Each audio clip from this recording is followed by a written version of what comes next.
Bhagat Singh, who is appropriated by Brahmanical Hindutva fascist forces like ABVP and also by revisionist forces, stood for the revolution. He stood for the revolutionary struggle against imperialism. और वो हमको afford करना बहुत जरूरी है, specially आज के time पे जब imperialist crisis इतना ज्यादा इंटेंसिफाई हो गया है that there is a monstrous increase in exploitation and repression by the state. जब इतना ज्यादा इंपीरियलिज्म है कि इंपीरियलिस्ट लूट के लिए जेनोसाइड कर रहा है ये स्टेट। इस साल में 300 लोगों को मार दिया गया है। जब 100 लोगों को मारा था तो बहुत shamelessly with pride the state had announced that we have completed a century.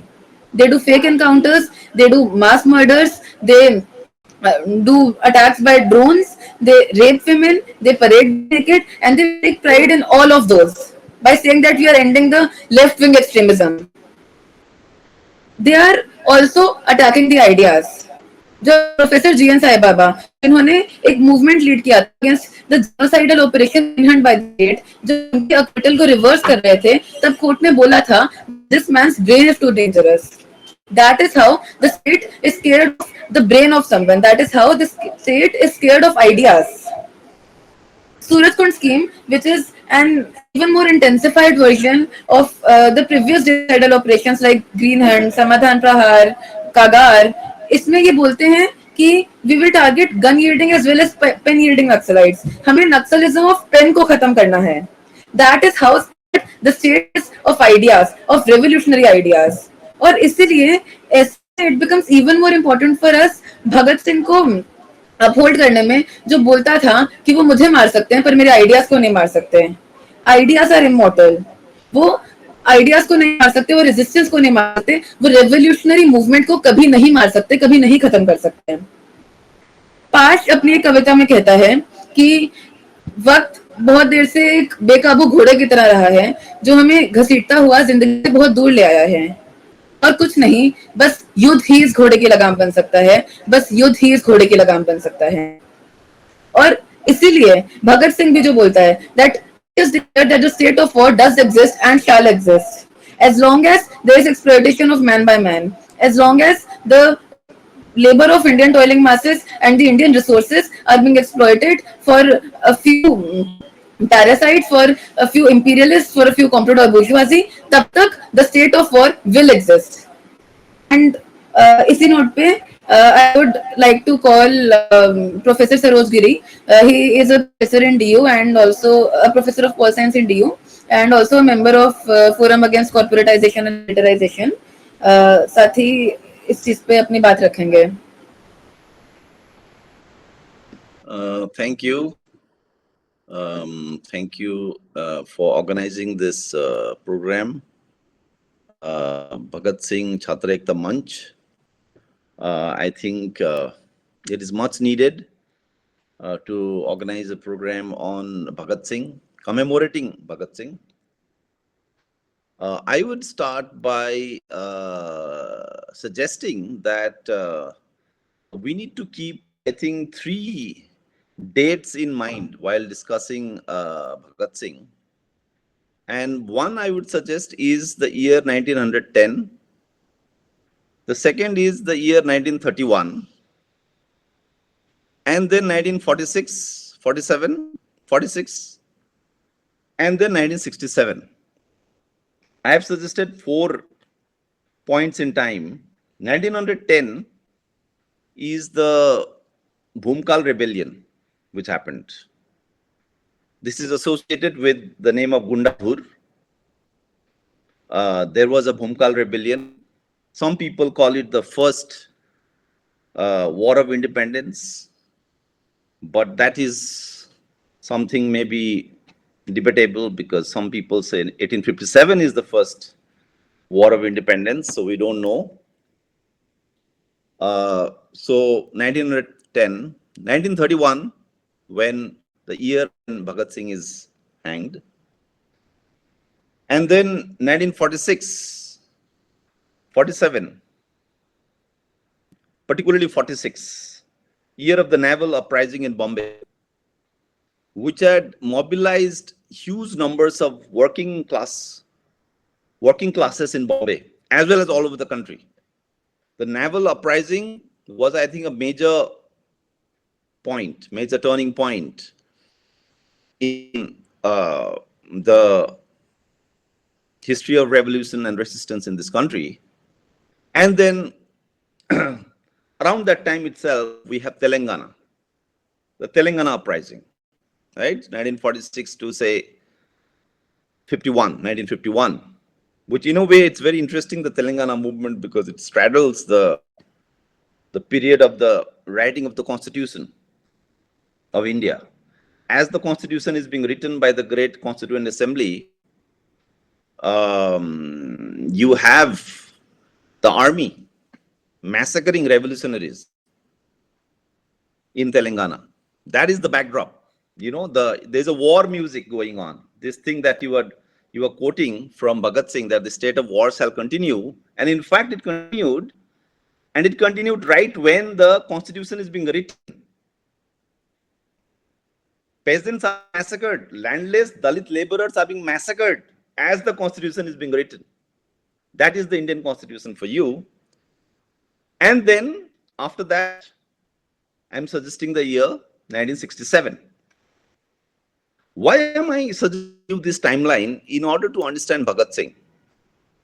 Because I think one fundamental, turning point that Bhagat Singh initiates in the Indian revolutionary scene, in the Indian revolutionary process,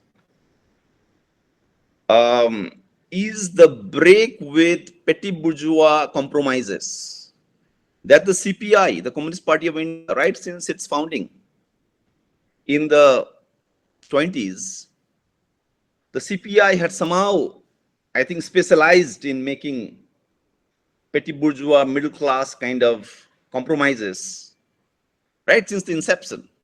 Of course, they were great comrades, great revolutionaries, but the party as a whole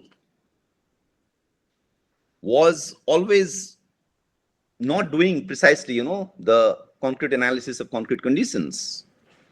Bhagat Singh marks a break. In fact, you can read Bhagat Singh as a critique of communist parties as they come. It's a bit like the way one looks at Che Guevara from Cuba, or even Fidel Castro.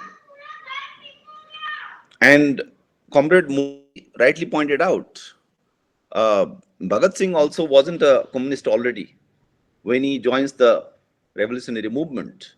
In course of time, he becomes a communist. I mean, he starts reading Marx, Engels, Lenin, and then he goes towards Marxism. Similar trajectory that you have in Che Guevara or even Fidel Castro, right? That it's in the course of the revolutionary process that they become communists. But then what was distinctive about Che Guevara and the Cuban Revolution was also that it was not a communist party which was leading, In fact, Soviet social imperialism, because Soviet Union had become a degenerate imperialist empire at the time, around the 60s, particularly after the death of Stalin in 1953. So that kind of a degenerate communist, quote unquote, communist party that was going on globally, the Che Guevara and the Cuban Revolution was a break from that. That does not mean that they were the true communist revolutionaries, no. But at some level, they wanted to break from the bankruptcy, the degeneracy of the communist parties. Now, Bhagat Singh also is doing that.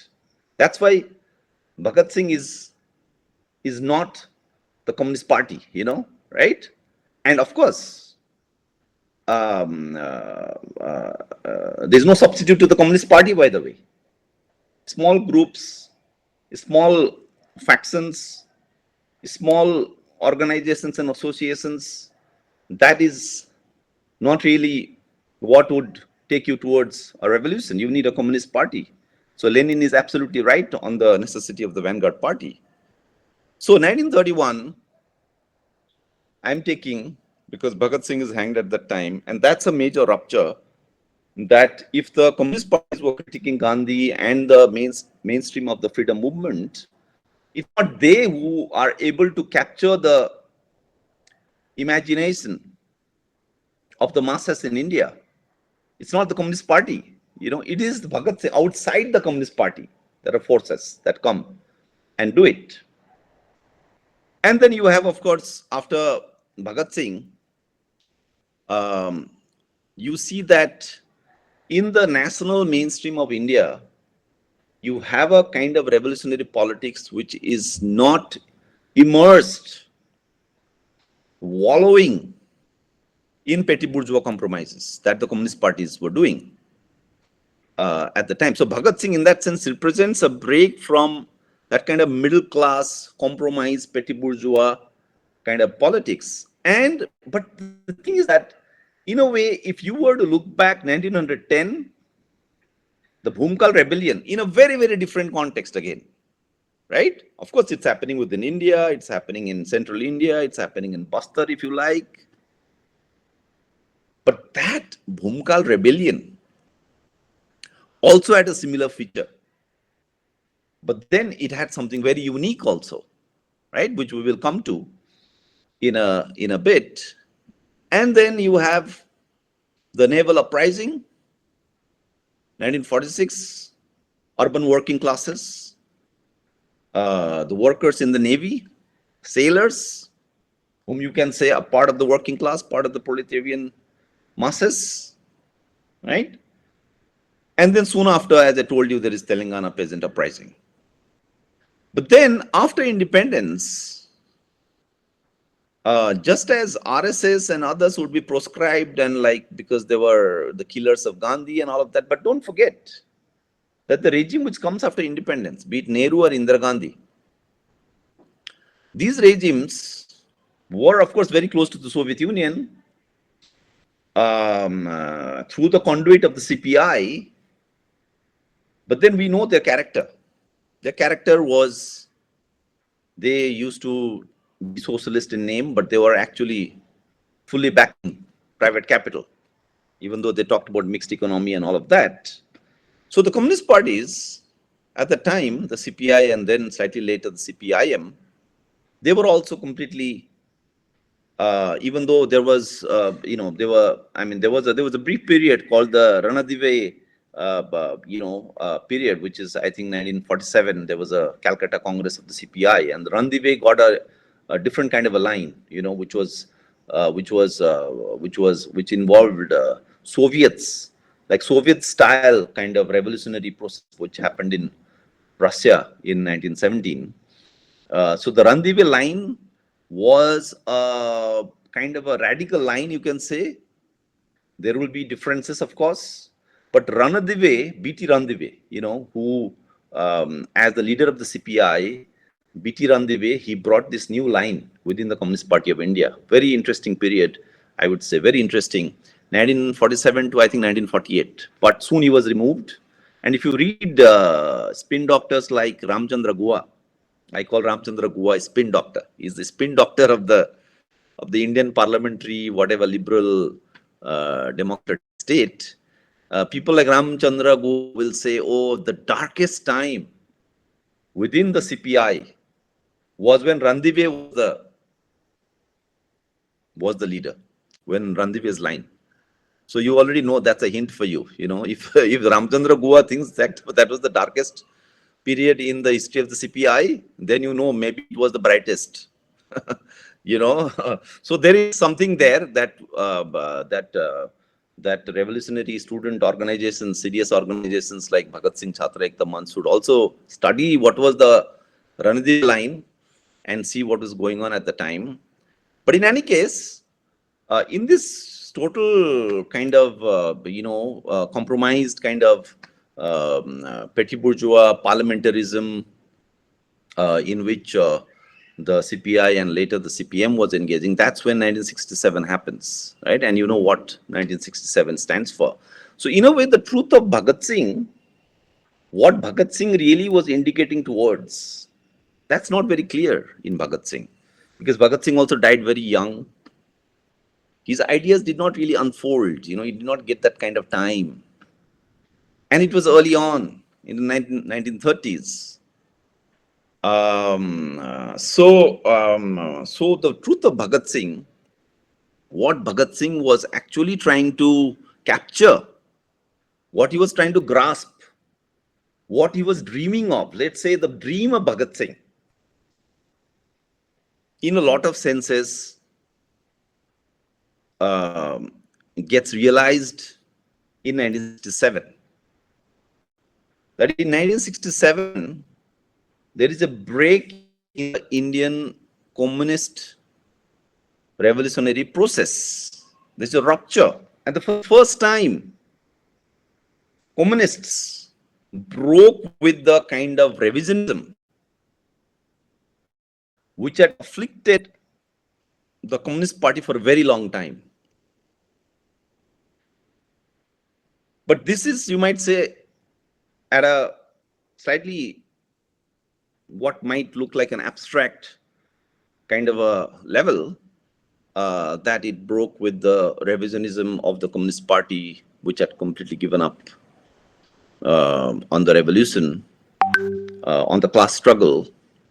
But more concretely, if you see what happens in 1967, is that, the Indian Communist Party was always oriented towards a kind of a, it was controlled by the elite. Very, it was. So if you, and of course, those were also the times, such were the times, people would go to Oxford or Cambridge, and they used to become Marxists there, you know. I mean, that was, of course, a larger trend, most of the children of the elite used to go abroad to study, and that's where they got all this socialism and Marxism and anarchism and all that, and they used to come, and true of Motilal Nehru or Gandhi, and a whole swath of national leaders, right? So no wonder. I mean, till recently, I remember CPM leaders like Jyoti Basu, and I think even Somnath Chatterjee. They were barristers at law. They studied in London. Those were the times. So you have a figure like M.N. Roy early on in the Communist Party, and he's like a completely cosmopolitan, traveled all over the world. So being a communist at the time was being as as just before this program began, Comrade Murli was saying that somebody said Sitaram Yechuri was highly cultured. It was something of the high culture. It was part of high culture. So your M.N. goes to Mexico, and this entire story of Frida Kahlo and whatnot, right? So it was a high culture kind of a thing. What Naxalbari does in 1967, it brings it finally to the proletarian masses. It brings it down. It grounds communism in India. It brings it to finally touches the earth, the soil. Finally comes down to the working, toiling masses. And this is big. But why I would still insist on Gundadhur is that, you see, Gundadhur and the Bhumkal rebellion has already happened in 1910, much before Bhagat Singh. Why wouldn't Bhagat Singh have known about that? What was the kind of things that those guys were reading at this time? What are the kind of things? Because this is happening within the country. And the Bhumkal rebellion is big. It was crushed. People were killed. Is there any reference to the Bhumkal rebellion in Bhagat Singh and his friends? We need to check. Because what is happening in Bastar today is based on some of the methods that we find in the Bhumkal rebellion. So and yet we celebrate Bhagat Singh. Yet we are with Bhagat Singh because of precisely this, that in Bhagat Singh also we find this rupture with this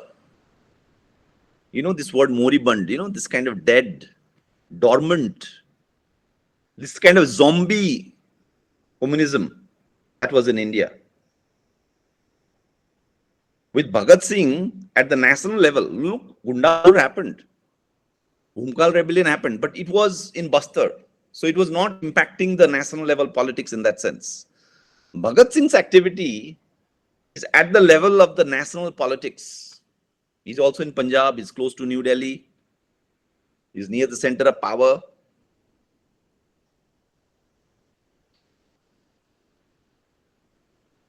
And Bhagat Singh is able to infuse new blood, life into the freedom movement, which was just, all these, roundtable conference in London, all these elites are going there and coming, they are doing petitioning to the British, right? The freedom movement was like so compromised in India, right? So compromised, so compromised. They are like having these provincial elections, they're getting elected, they're becoming ministers. All of these people, including Nehru. Then Ambedkar is forced to agree to the Pune Pact. This is what the mainstream of the freedom movement is doing. So Bhagat Singh at the national level is able to show that it is not just about petitioning and negotiations and sitting in the roundtable conferences and discussing with the British, oh, you must give us more power, even when they were having the provincial governments, as you know. All this Congress and all the other, including Muslim League, what were they doing? They were just saying, give us more powers. The British at the central level, they are controlling too much power. Give devolution of powers to the legislative assemblies. And the different political parties would fight about that, that we need to. So the Congress and the Muslim League, and to deny, if whenever the independence would happen, to deny separate electorates to Dalits, to other minorities.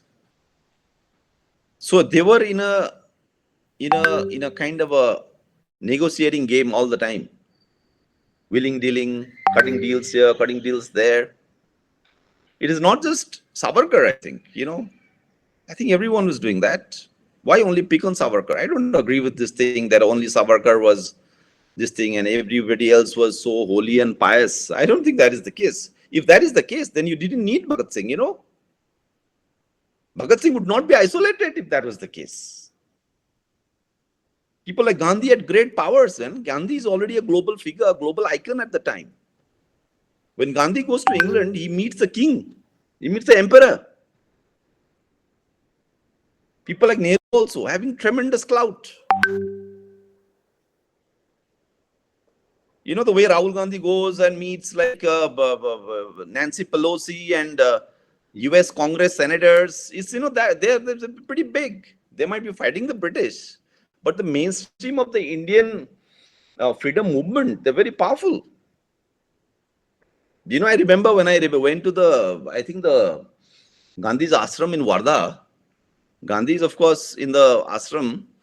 Of course, the land is donated by Jamnalal Bajaj, the great Bajaj people, Bajaj industry. So there is a telephone kept there. Still, I think I still saw it like when I was there. And when you ask, what is this telephone here? They say, no, this was the hotline with the British. Gandhi might be in the remotest ashram, singing his bhajans, doing his morning prayers, or is in his Maun Brat, not speaking for you don't know how many days. But he has a phone, a hotline in those days. He's connected, but they wouldn't do much to seek the release of Bhagat Singh. So Bhagat Singh then stands for that kind of a challenge to the Indian freedom movement as a whole, including the Communist parties in it. Because the Communist Party is like in this, and I think it's slightly later in 1938, they have formed the Congress Socialist Party, and they are like saying, okay, we should all fight it together, So the Communist Party does not have an independent line. Even though the working masses, the peasants, the rural peasantry, are highly militant, but the Communist Party fails to give leadership. So Bhagat Singh, in that sense, we herald him not because he had a true Marxist understanding, not because he sorted out the like the way Lenin did or Mao did in the case of China, basically making a class analysis of Chinese society, right? In Lenin, you see that kind of sophistication. In Mao, you see that when Mao is talking about antagonistic and non-antagonistic contradictions, primary and secondary contradictions, he's making a very, very sophisticated analysis of who are your friends, who are your enemies within the different kinds of classes that are there, the different kind of social forces and class forces. Of course, Bhagat Singh is not doing that. He didn't even have time. Um, and you can, of course, say that Bhagat Singh also has elements of a kind of a, romanticism, romantic revolutionary, as it is called, something which Lenin would challenge again and again. So within the Marxist, Leninist tradition, there is really no space for romantic revolutionaries, because romantic revolutionaries, they take you somewhere else, because this is, and that's where the proletarian standpoint. The proletarian is not just identifying the urban working class. No, it's a viewpoint. It's a standpoint. It is the world outlook of the working class. So even though you might be organizing the peasantry, your outlook is the outlook of the working class. So you do not need to necessarily organize the working class. In fact, I think some comrades actually mistake this, and they think because Marxism is the world outlook of the working class, so they think, oh, we must go directly organize working workers in factories. But then you end up in what Lenin called economism, right? So you should confuse between outlook and actual social forces. And that's why at any given point, it could be Adivasis who could be a revolutionary force. For example, in India today, the Adivasis are somehow fighting big capital in a much more militant and thorough way than the workers in Gurgaon or Manesar. Let me tell you this. I know I am connected also to the Belsonica struggle going on here. In Kundli, there is a struggle going on. But why is it the Adivasi? Adivasi, who is so distant from concentrated forms of capital, you would imagine, right? But actually, that's not the case, because where the Adivasi is situated today is in the global supply chains. These days, a lot of people talk about, oh, today capitalism is in the phase of logistics and supply chains. All this Amazon delivery and just-in-time production, JIT, JIT, just-in-time production, which is a major thing in big capital today, right? Not today, it's like maybe 10 years old. So just-in-time production, where there will be no warehouses, so the product will arrive at the last retail customer in the least amount of time from the factories. So there's no warehouses. So just-in-time production. So just as, in fact, like say in Amazon today, you order a book. After you order a book, then the printing starts. So it's not like they already have those books in their stocks printed and they're waiting for the customer to order. No, it is like you go to a restaurant, you order food, and then it is cooked. So that's the just-in-time production.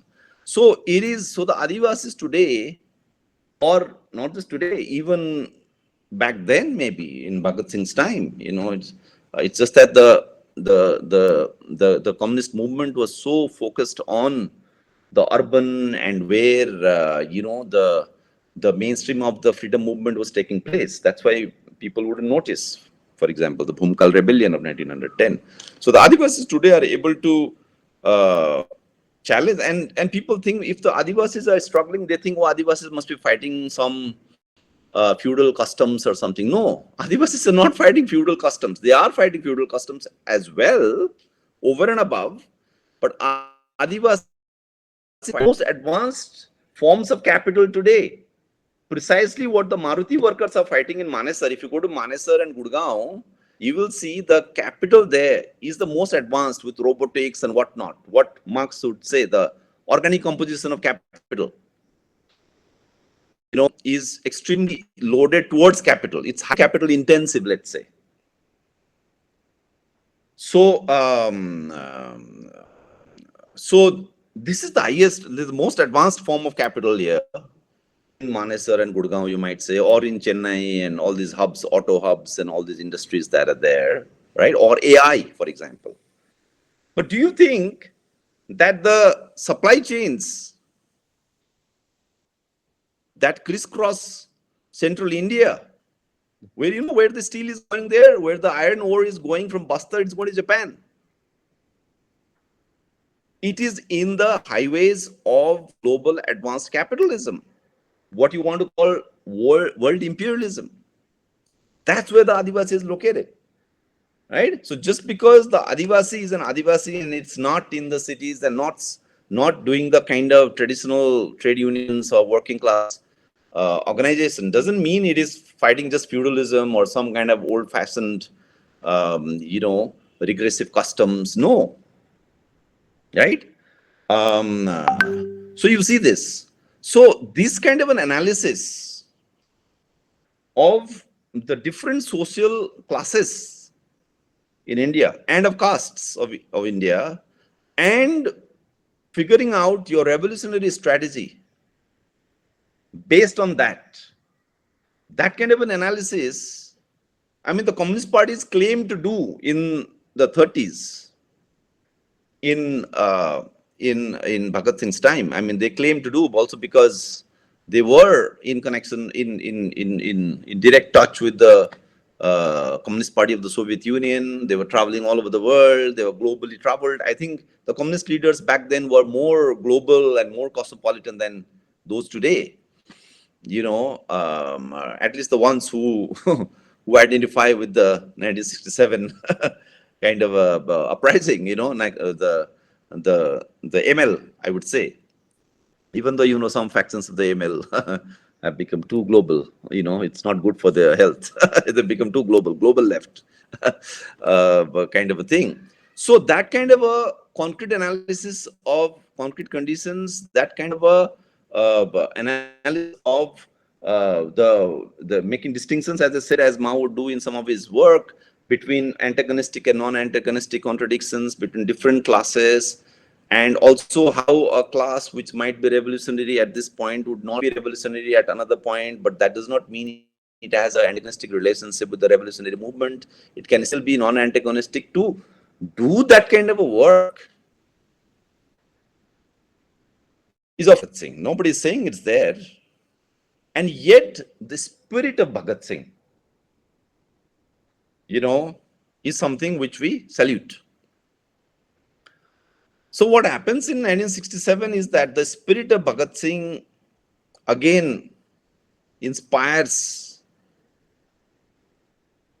the resistance movement, now with a particular kind of class analysis, understanding of the peasantry, of the working classes, and and also the character of the bourgeoisie, for example, not to forget, right? What is the character of the bourgeoisie? Based on that, so for example, if you were to think of Bhagat Singh opposing imperialism, then 1967, what is the new thing on imperialism, for example, you might say, in 1967, what is the new formulation on anti-imperialism? The new formulation in 1967 on anti-imperialism is that you not be anti-imperialist if you are not at the same time fighting feudalism. That is the great insight that we get up from 1967. The anti-feudal struggle is always necessarily an anti-imperialist struggle. For example, farmers' movement is opposing WTO. This farmers' movement here, Sonipat, this Punjab, this big farmers' movement, Kisan Andolan. If you are opposing WTO, if you are against corporatization, they went and burned down a few Jio towers and all. And people say, look, they are against corporatization. I said, no. The farmers' movement, for us, the lesson of 1967 is that if you are opposing WTO and imperialist penetration, that struggle against imperialism will really count as a real anti-imperialist struggle only if you at the same time also fight feudalism. Because what 1967, the Naxalbari movement's argument is that, not just argument, insight, is that feudalism provides the kind of internal basis for imperialism. I remember in Delhi, some struggles used to happen, and a lot of the, whom you want to call the revisionist comrades, would say we will oppose the nuclear deal. I think Manmohan Singh or someone had done earlier, the UPA government. Some deal they did with the US, nuclear deal, I think. And I think that the left was part of the government, UPA, and I think they said we will not be part of this government because you have done a deal with the US and we are against imperialism. We said, very good. You are opposing US imperialism, very fine, no problem. What US is doing with Israel today, what US is doing in Iraq, in Afghanistan, maybe even what US is doing in Ukraine, very good opposite. But we said, but comrade, if you are opposing US imperialism, what are the roots of imperialism? How does imperialism work? And this is a students group, and a lot of you guys study here. There's something called the permanent settlement. Permanent settlement of, when is that? 1700 something, 63, 73, right? 1793. So the permanent settlement of 1793, they're saying, the permanent settlement, what was that? So imperialism, okay, you don't want to use the word colonialism, for that period, late 18th century. You might use the term colonialism. Okay, fine. I will allow you that. So colonialism, why would colonialism go around organizing landlordism here? The permanent settlement was like a new landlordism. There already you get an indication that global imperialism, colonialism, has to fix landlordism, the question of land, which then already includes your rural areas and your peasantry now. So the landless peasantry is already born with the permanent settlement. Of course, you have the middle peasantry, and because this is big landlordism. So what you see is that imperialism has necessary roots in feudalism. So when you talk about feudalism, that does not mean you are now thinking of India as not really capitalist. A lot of people get into this debate, they think, oh, so India is not. So when you say India is semi-feudal, does not mean you are saying India is not fully capitalist like France or like Belgium or like Germany. No, that's not the thing. So even those who are propounding the theory of semi-feudal and semi-colonial, they should be careful. Sometimes they make a mistake. They think if you are suggesting India is semi-feudal, semi-colonial, they think that India is not fully capital. Now, I don't know what it means fully capitalist. There's nothing called fully or unfully capitalist, completely or incompletely capitalist. There's nothing like that. It is what it is at a particular point in time. You can't say it is not full yet. Full hone do. You can't say that. So the 1967, what happened was there was a major theoretical breakthrough. There's a rupture. All these economics departments in JNU, DU, I don't know what they are studying and what they teach. In 1967 already, there was an insight that came from an uprising from below, that if we are fighting imperialism, then an anti-feudal struggle might be the site of not just feudalism, but at the same time, simultaneously fighting imperialism. But if you are engaged in anti-imperialism, which does not include the fight against feudalism, that anti-imperialism is not really anti-imperialism. That is, you are just doing posturing in mainstream politics by saying, oh, we are, fighting for, then you are just being a nationalist. Then you are getting into this game of who is more nationalist. And of course, the RSS will win in that, right? And that's what happened in 2014. If you want to say that I am more nationalist than you, then somehow in that game, the jingoistic nationalist people, they win. Because you are then fighting on their turf. You're fighting on their agenda. Now, all of this is not there in Bhagat Singh. It couldn't have been. Maybe I can't say couldn't have been, maybe could have been, but it was not there for whatever reasons. But Bhagat Singh is going in that direction. Bhagat Singh is in that direction because he does say that this independence will be fake. This independence will only be going removing the white sahibs and replacing them with the brown sahibs. He says that. So when he says that, he's pointing towards something. Maybe if he was alive for longer, he would have then said, okay, if I say this, if I say the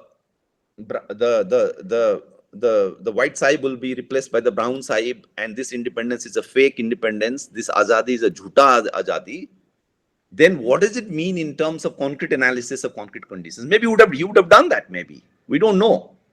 But looks like he would have gone in that direction. And that's where we again salute Bhagat Singh. Right? That he, that even after 1967, we want to keep taking his name. But also because Bhagat Singh's impact was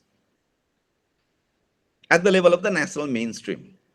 As I said earlier, even though in 1910, the Bhumkal rebellion had taken place, but it took place in some remote area, in Bastar. Who cares?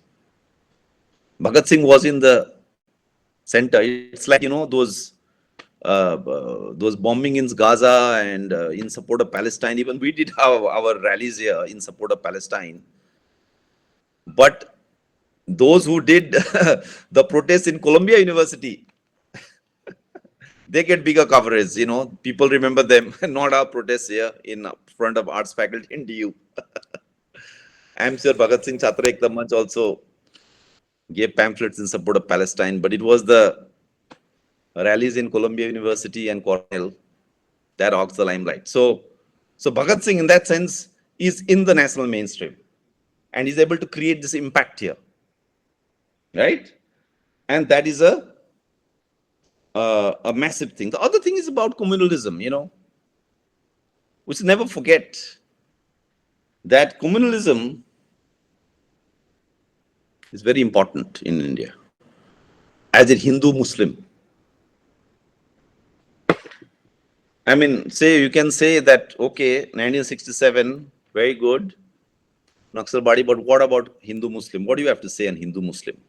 Now, also because he's from the Punjab, from North India, the Hindu-Muslim question is very important for Bhagat Singh. And his insights, again, on this question is absolutely marvelous, that he's able to connect the question of social and economic revolution with the question of communalism.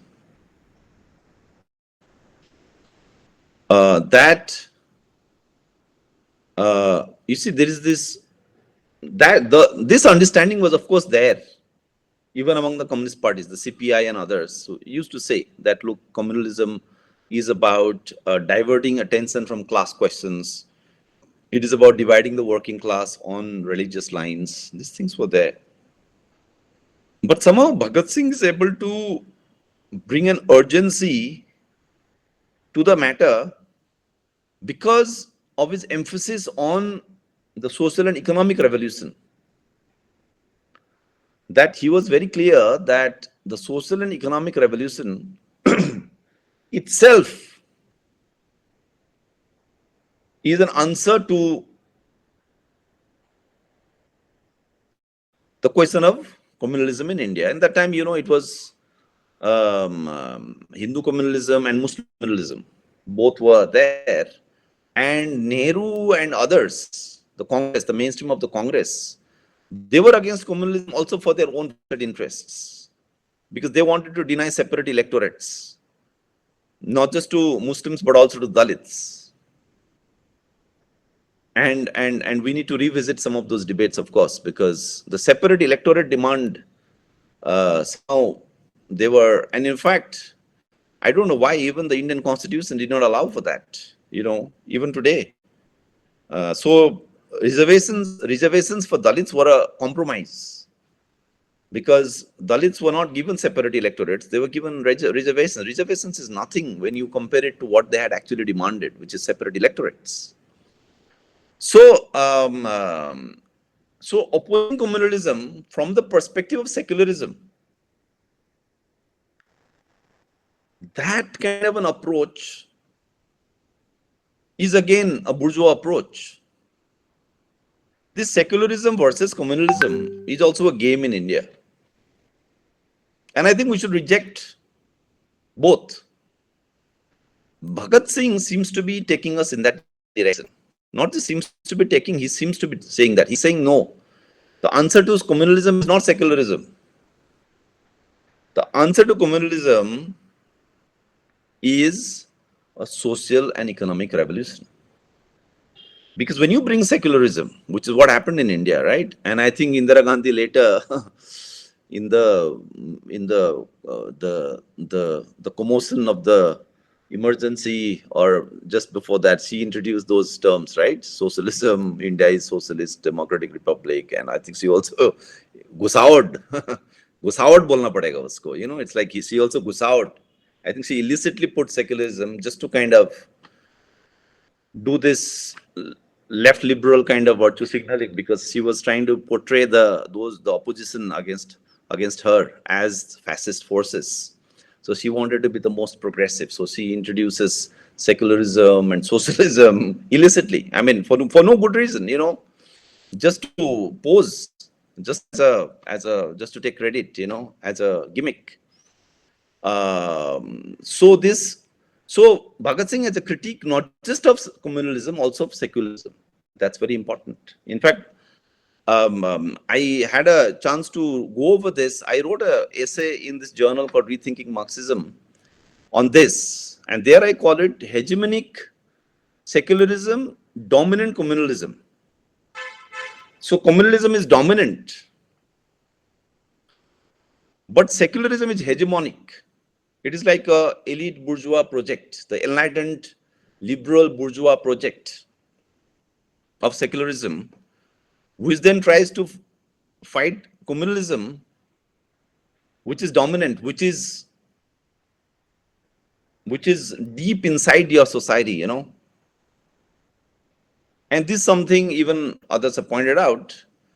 But then when we say communalism has deep roots in society, so you cannot just fight it at the political level, by bringing Sarva Dharma Sambhav and bringing equidistant, the state shall be equidistant to all religions, That kind of secularism is not going to work here. Even though some people say Nehruvian secularism is hard secularism, I think that was a hypocritical secularism. So one should not get into this debate of whether Nehruvian secularism was hard secularism or weak secularism. Of course, it looks hard, but the harder it was more abstract. It was not really touching society deep down. And that's where, again, the insight of coming out of Naxalbari, that imperialism has feudal roots, again applies. That anti-feudal struggle is also necessary in order to fight communalism and also secularism.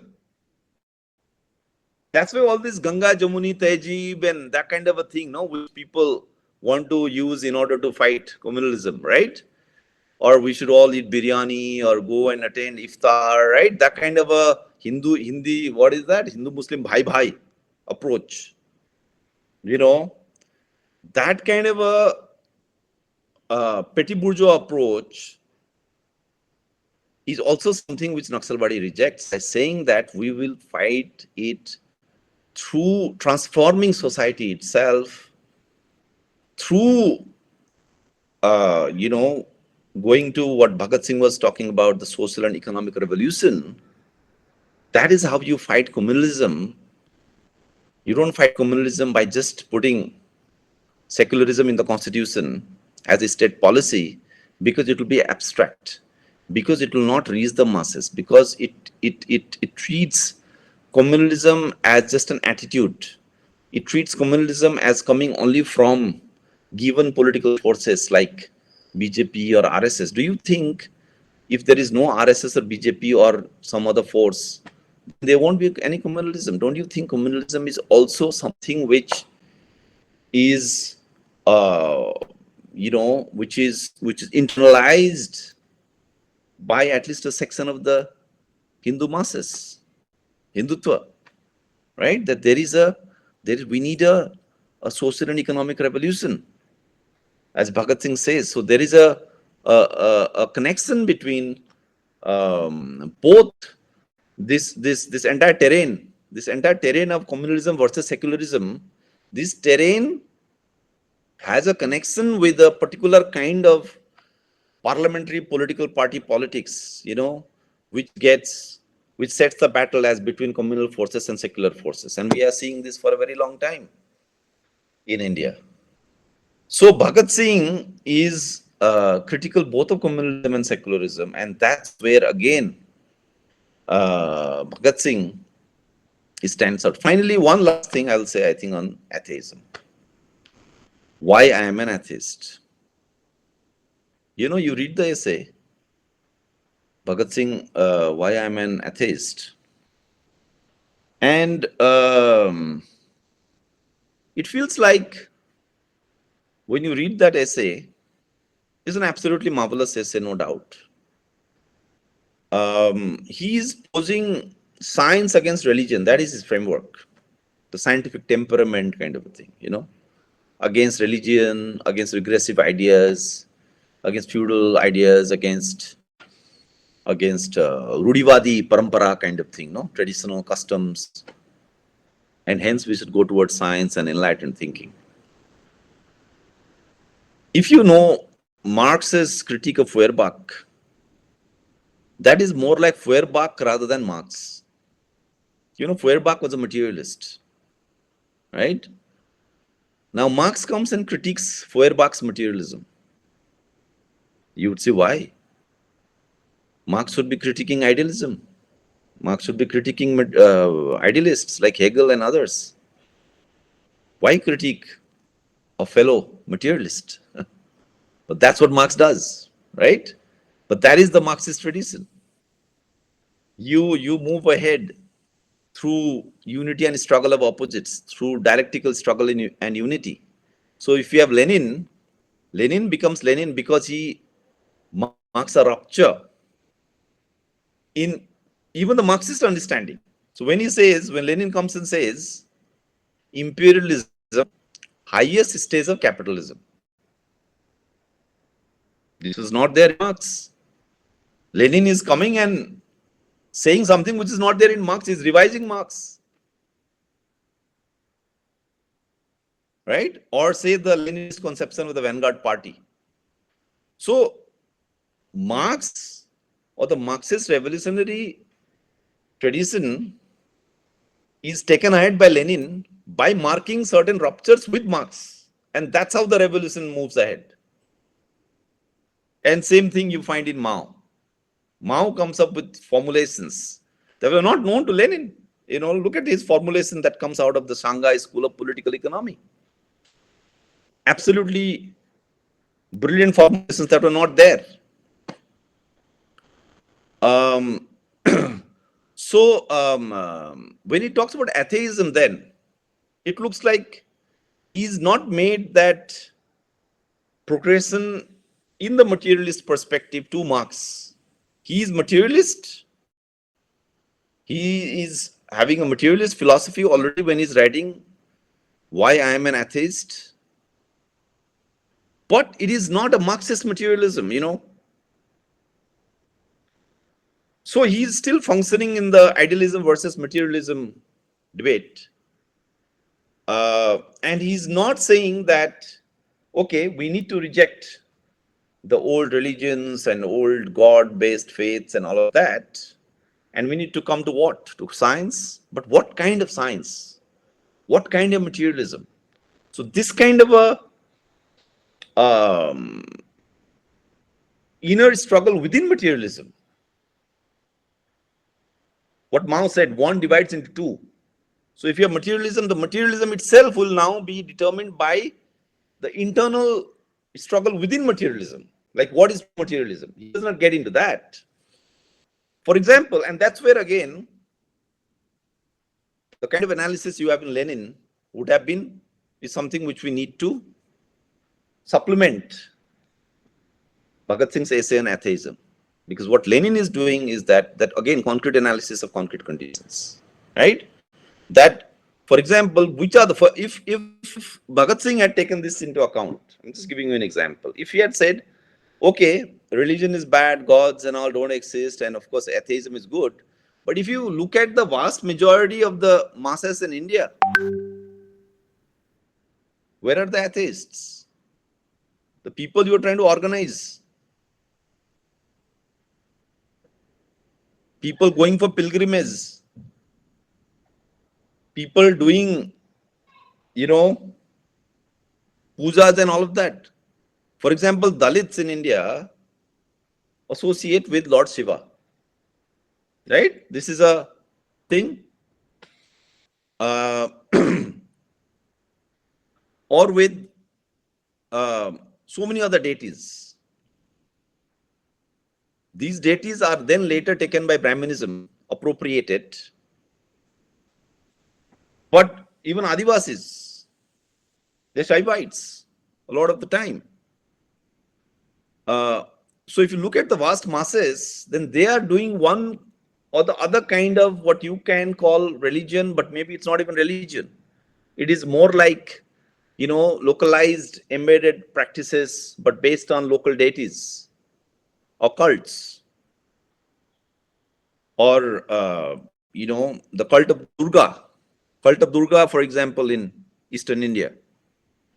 What do you do with the Onam celebrations in Kerala, for example?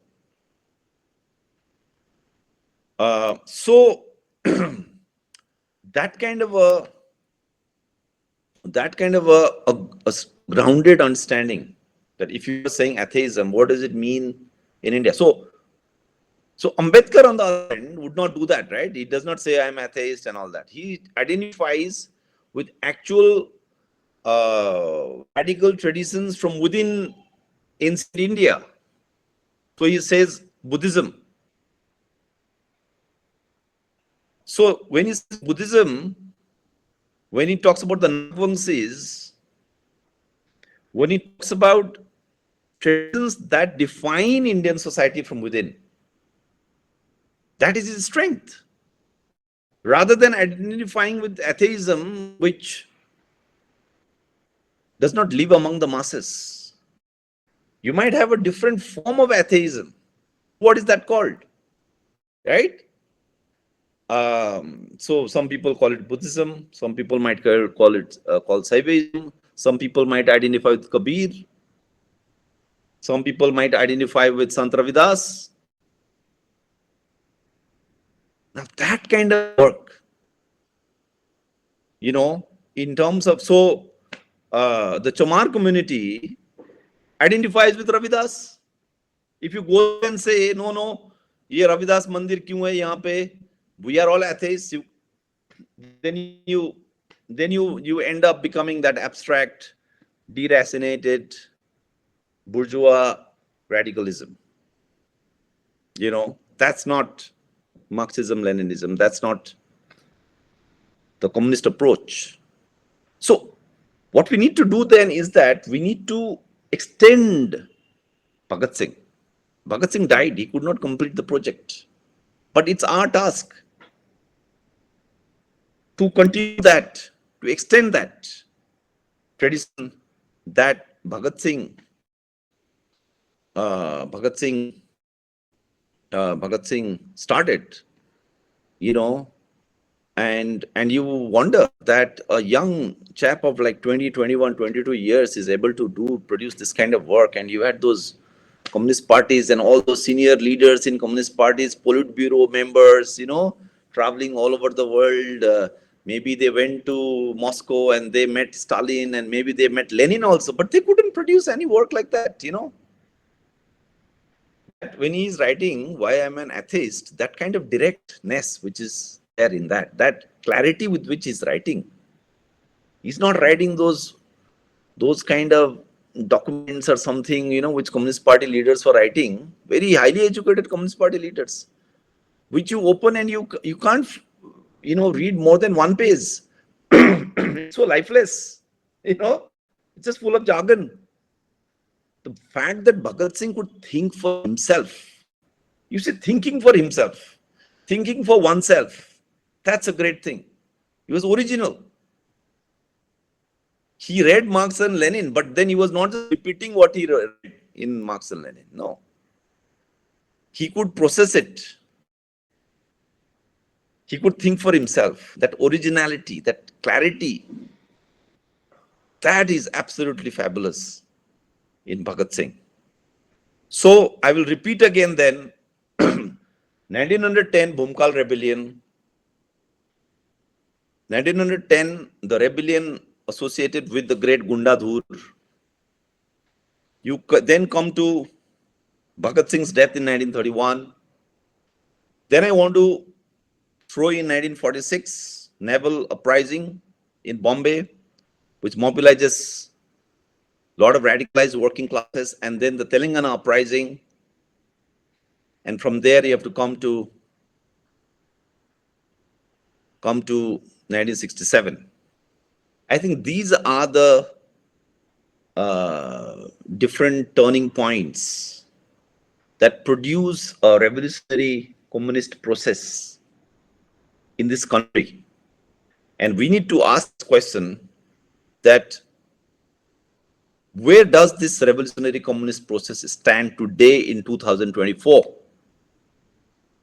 That if Dhruv Rathi makes a video on there is dictatorship in India, there's millions of views.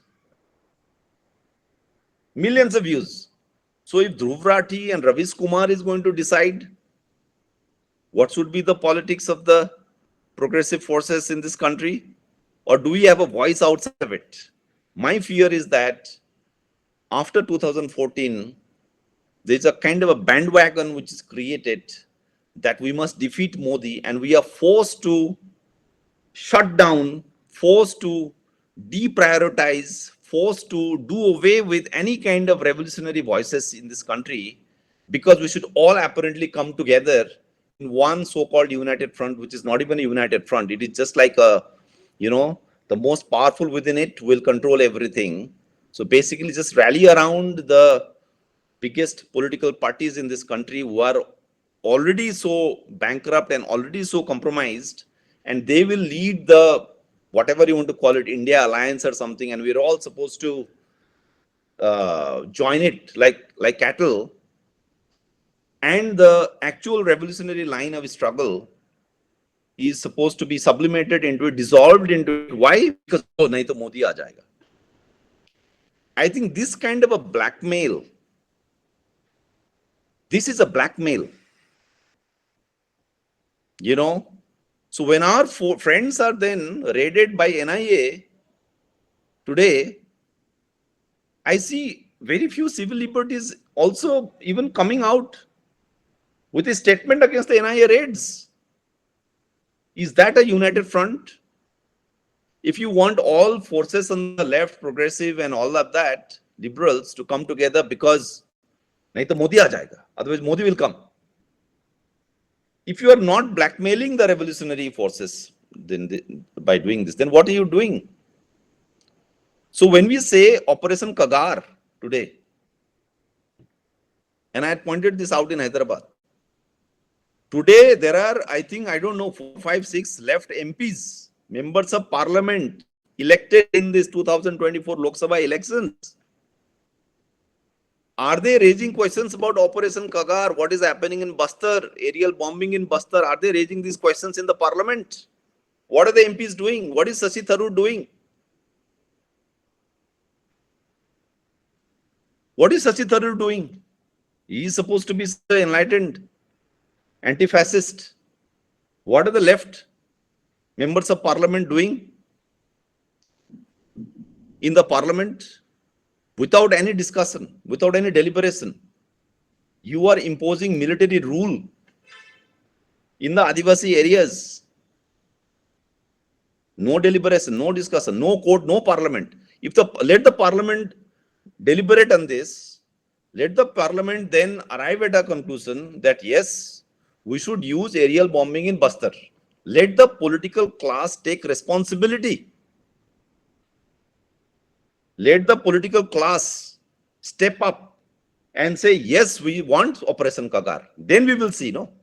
But then they are hiding. They act as they don't know what is happening in Bastar. They don't know. Oh, sorry, we don't know. What is Operation Kagar? Sorry, Kagar, what is that? Sorry, Surajkund scheme, what is that? So the political class across the spectrum, from BJP to left to Congress, particularly the Congress, which was having a state government there. So the parliament is not speaking on it. Elected representatives of the people, where are they? The courts are not speaking. The courts, the great Kapil Sibbals and the great Prashant Bhushans, where are they? They should tweet on Operation Kagar. Where is it? So if you are saying judiciary is the guardrail of democracy, basic structure, doctrine of the constitution, we should uphold it. And BJP and RSS is destroying the basic structure of the Indian constitution. Isn't this basic structure getting violated through this Operation Kagar? That you are doing a genocidal kind of an attack on Adivasi population. Does that not violate the constitution of India? What kind of a constitution of India is this? Does that not touch the parliament members? That what is going on in this country? Why is the court not taking suo motu cognizance? The court takes suo motu cognizance of so many issues, of even pollution and things like that. But that what is happening there, totally at the behest of big capital, global capital, they are not speaking a word. So I think today, what does Bhagat Singh mean in 2024? What are the revolutionary forces? How does one carry this forward? And how does one understand India's parliamentary democracy? Right? And why I think from the perspective of Bhagat Singh, the message is don't get blackmailed. I know this is a larger thing. It's also happening in the US. In the US, they do the same thing, right? You must support Kamala Harris. Why? Otherwise, Trump will come to power, no? So Palestinian protests, Palestinian voices are not allowed in the Democratic National Convention. You saw that, what happened in the US. So you must with a whole heart, everyone must back Kamala Harris. Otherwise what? Trump will come to power. The same blackmail against the revolutionary forces. The Green Party, there is actually what happened to Cornel West. Cornel West is also contesting, I think. I don't know if he has withdrawn, I don't hear. But Cornel West was contesting for president. There's a Green Party, which is much better than the Democratic Party, which has a much better position in Palestine, than the Democratic Party. They are being blackmailed. They are being told to shut down. They are like being intimidated that you withdraw your candidate. You can't contest. Why? Otherwise Trump will come, fascism will come.